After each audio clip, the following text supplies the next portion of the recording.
Hey, SaaStr, let's talk about Zoom. I mean, look, we've all been talking a lot about Zoom since COVID. We are in Zoom all day long. We know it, we love it. We can find its quirks. We know our favorite features. We know the ones that maybe we wished worked a little bit differently, but we really run our companies on Zoom today, and that's fabulous. But in the last year, Zoom has gone from a stunning 1 billion in ARR just before COVID to 4 billion. It quadrupled. It went from 1 billion to 4 billion in 1 year. And that is unprecedented in SaaS, at least in public SaaS companies. We may find later that some others did the same. It looks like Discord, for example, which is a sort of a Slack for gamers and others, has grown just as quickly. There'll be a few others, but in our group of public companies, no one benefited as much as Zoom. Not even Slack, not even other applications that we needed to immediately work from home. But Zoom grew the most. So maybe superficially we can't learn much from Zoom because it's such an outlier. But it turns out if we step back and take a look, we can find 5 interesting things about Zoom that I think we can all learn from, and then we'll add 4 bonus points. So number 1 point, and one we've talked about so many times on our 5 interesting learning series, is actually that phone is super important to Zoom. Now, you know Zoom, it is the video service, but it turns out almost every SaaS company, as it approaches $1 billion in revenue, needs a second product to scale, right? At some point, there are only so many businesses on planet Earth. They can only buy so much from one product, so everyone ends up having a second product. Twilio has multiple products. We see so many other leaders adding them as they scale, and we've tracked this. And the ones that actually have slowed down after $1 billion are the ones that didn't. Dropbox slowed down because it really didn't expand much beyond its iconic product. Slack hasn't slowed down, but perhaps the reason it's become part of Salesforce is that it has one product. And Box may end up growing faster than Dropbox in the end because it has multiple products. And what we see with almost any vendor is if you have multiple products, you buy more from them. Folks that buy multiple products from Box have higher NRR and last longer. Folks that buy more from Procore, which is about to go public at 500 million in revenue. Folks that buy 3 or more products stay longer and buy more. See this again and again. And so as great as Zoom is, it's added its second product, which is phone. And in 2 years, they've added 10,000 phone customers and 1 million paying seats. And Zoom Phone is a very elegant product to a problem that's been around a long time, how to run phone in the browser and otherwise. But they've added 1 million additional paying seats they would not have without a second product. So it's a reminder, it's not always easy. We had a long chat with both the co-founders of HubSpot on second product. HubSpot has expanded its footprint substantially into sales and others, and it's worked. But there wasn't always a natural upsell process to all the customers. But Zoom seems to have hit it at least with this segment of its product. So Zoom Phone is actually, it's a big deal. It is a big deal to the company, which is entering its material. Second interesting learning, it's really 2, our second and third, which is Zoom has gone both more enterprise since COVID and less. Like, how can it do both? Well, let's break it down for a minute. It's enterprise business, which they define as 100K up in customers. So these are not mammoth customers, but they're large. They added 100,000 plus customers in the last 12 months, 1,000 new customers paying 100,000 or more a year. That's incredible. And that is 158% growth, stunning growth that for any other SaaS company would be off the charts and would drag them very enterprise. Like any other company that grew a segment 188%, well, that would be your primary segment. But interestingly, and this is point 3, is even though enterprise exploded in Zoom during COVID, SMBs exploded even more. It's crazy. Their SMB customers quintupled, right? So overall Zoom quadrupled last year.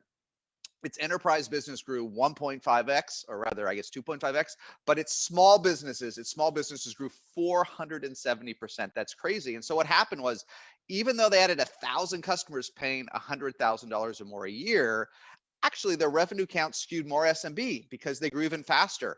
So before COVID, about 20% of Zoom customers had fewer than 10 employees. Now it's almost 40. Almost 40% of Zoom customers have 10 or fewer employees. So it's very interesting as you scale. Many of us that have been doing SaaS for a while find that our enterprise customers outgrow our SMBs because not just because the accounts are bigger, but because of the magic of NRR, right? If your enterprise customers grow organically 140% in NRR and your SMBs struggle to hit 100, over time, your enterprises will outgrow your existing SMB customers. So we haven't always seen it. We haven't seen that with Zendesk, we haven't seen it with Sonda. Now we haven't seen it with Zoom. Zoom has grown so electrically with SMBs that they have grown even faster than enterprises, which have also adopted them. Point 4, NRR, which we just talked about, net recurring revenue. How much does Zoom keep? Zoom's 130%, which is pretty impressive for a company that is 40% tiny businesses, right? It's tough to even get 100% from tiny businesses. Shopify and HubSpot have about 100%. Zoom overall has 130, which is very impressive. But more interesting is that it's consistent. Zoom has had 130% net revenue retention for 11 quarters in a row. It had it when it was growing quickly. And then when it exploded from 1 to 4 billion in 1 year, it still had 130% NRR. So a lot of lessons to learn there. But first of all, you don't have to put up with low NRR from small businesses. Zoom proves otherwise. And maybe the most important meta thing is don't let yourself off the hook. Don't let yourself off the hook for NRR declining because accounts are fully penetrated. Don't let yourself off the hook for NRR going down because you're bigger. Zoom proves you can have that same 130% magical NRR all the way up to 4 billion in ARR. And most importantly, no matter how fast your growth is, you can still have that 130%. Okay, fifth point, and then we'll do a few bonus points. But the fifth interesting point, and we track this all because it ends up being important for so many SaaS founders, is Zoom actually was slow to go international. Some of us go very early because look, the web works everywhere, and you will often find even in your first year that you start getting customers outside of your home market if your product works well in a browser. Zoom was slow. And even just before COVID, only 20% of its revenue came out of North America. That's not much for a company at $1 billion in revenue of ARR.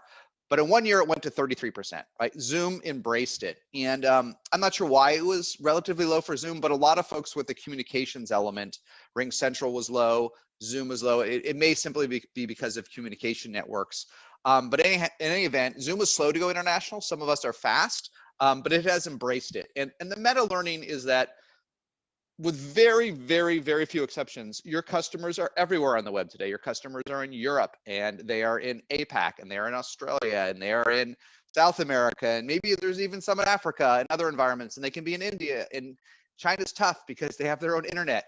But if you see a pocket, like if you start to get 5, 8, 10% of your customers from a geo, especially from Europe, but sometimes from Asia, lean in because you did no marketing there. You didn't even try. You tried in your home market. And if you find early traction outside of your home market, don't run from it. Embrace it. Localize your app. Do more. Have a local team.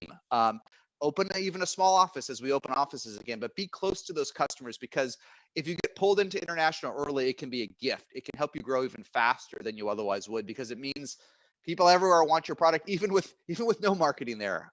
It's a magical thing. Okay, 4 other quick notes on Zoom. Number 6, this one is super interesting. 50% of its customers pay monthly. 50%. It was 40% before COVID. Now it's 50, and that makes sense because they have so many more very small businesses, right? With almost 40% of their small businesses, 40% of their customers, 1 to 10 employees, they don't want to pay 3-year contracts. It makes sense they'll want to pay monthly. But the meta point is half of Zoom pays monthly. So just challenge yourself. Do you need annual contracts? Look, there's different ways to approach this. We did a deep dive on Qualtrics, which is worth almost 30 billion. It had an epic IPO. 100% of its customers are on annual contracts. That's one example. But Zoom wants to take friction out of everything, and so they've taken the position that, for the most part, except in their very large contracts, pay how you want. You want to pay monthly, pay monthly. You want a discount to pay annually, pay annually. You want a further discount for a multi-year deal, great. And that's not all of us. Some of us have much more complicated deployments, need more services, et cetera. But think about that. If Zoom can afford to have half its customers pay monthly, are you sure you want to take that option away from your customers just to make your numbers look better? And it also reminds us, Zoom has 130% NRR with monthly customers. Think about that for a minute, because your NRR and your renewal rates, especially your renewal rates, can be flattered by longer term contracts because the churn can take a while. Get folks to sign a 3-year contract, mathematically your churn's not going to show up for 37 months. Zoom is doing it the hard way. They have 130% NRR from small businesses, and they let them sign monthly contracts. It can be done, folks. Be more customer centric, and ultimately you will have more customers. Zoom sort of proves it. 7, just a quick note. Zoom's at 4 billion in revenue. It's generating 2 billion in free cash.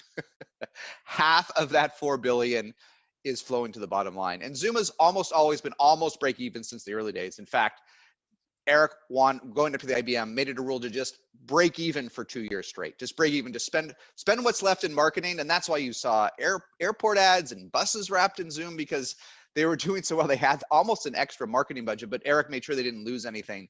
But now they're generating a stunning 2 billion a year. Half of their ARR is coming out as free cash flow. So we can't all do that, but it's good to remind us that software does not have to hemorrhage cash forever. That software ultimately should be profitable, even with a sales team. Zoom does have a sales team. It doesn't need it for a lot of their small accounts. Even with marketing, even with billboards and buses, Zoom is generating 50% of its revenue in free cash flow. We can't all do 50. But at some point, software should scale because everyone can use the same code base. Point 8, and this is super interesting. Zoom quadrupled during COVID from 1 billion to 4 billion again in 1 year. Incredible.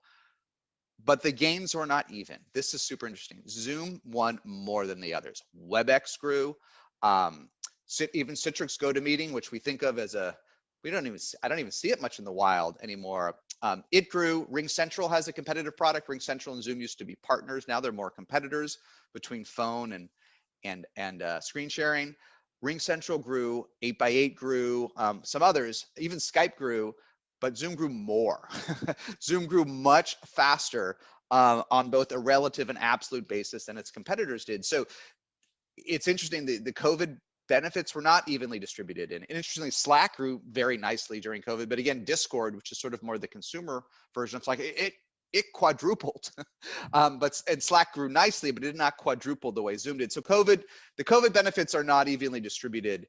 And I don't know why for sure Zoom grew more than the others, but it's a reminder that brands matter. It's a reminder that we don't have time. Most of us don't have time to test Uber Conference and Skype and RingCentral and bake off 11 vendors. Most of us just trust brands. Most of us, very few even have time to do a bake off between 2 vendors. So brands matter, and brands matter even more than ever as you scale because they're proxies for trust. And Zoom benefited far more than its competitors set from COVID. And the last point 9, and this is interesting for us for the future. Zoom is predicting 42% growth next year, or the coming year after COVID. And 42% at 4 billion in ARR is still basically unprecedented. Okay, almost no one grows 42% at 4 billion in ARR. So Zoom is an epic company, a generational company. But it is interesting that they're predicting 42% after a year in which they grew 400%.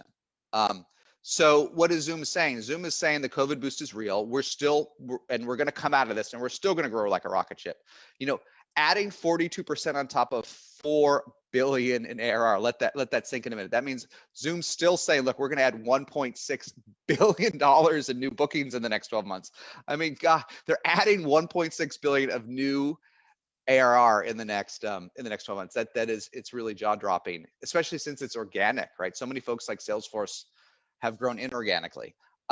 But it's also saying that the massive boost is, of course, behind us, as we know, right? So Zoom is saying growth will be huge next year, but at 42%, it's coming back to normalcy. We're coming back to normal types of growth rates for SaaS and enterprise software, which is what you expect. And 42% is crazy, but it's not the 400%, or sometimes you can get the math confused, 300 or 400%. It's not the quadrupling of last year. It's growing an epic, but normalish 42% next year. Incredible. Anyhow, Zoom is someone to learn from. And sometimes we think it's too big, but actually break this down. Go monthly. Follow your customers internationally where they are. Let your customers buy how they want to. Zoom's a reminder we can go both enterprise and small business at the same time, right? And Zoom's a reminder that the winners in a market sometimes benefit even more than the rest of the pack. So be one of them. Leverage your brand, leverage your customer happiness, get that incredible 130% net revenue retention that Zoom has from small businesses over 11 quarters in a row. Be the product folks love, lean into that, and maybe you'll see some of the same magic as Zoom.